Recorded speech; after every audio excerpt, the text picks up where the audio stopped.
You ask Tiger to solve. This deals with linear equations with one unknown. The final result is m equals 2. Let's solve it step by step. Simplify the expression. Group like terms. Simplify the arithmetic. Group all m terms on the left side of the equation. Add m to both sides.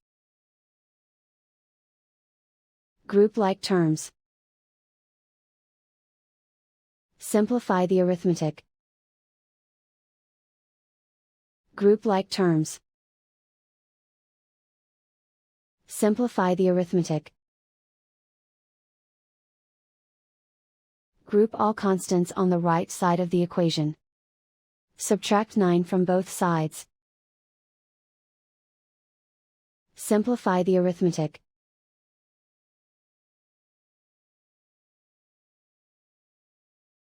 Isolate the m. Divide both sides by -8. Cancel out the negatives. Simplify the fraction. Cancel out the negatives.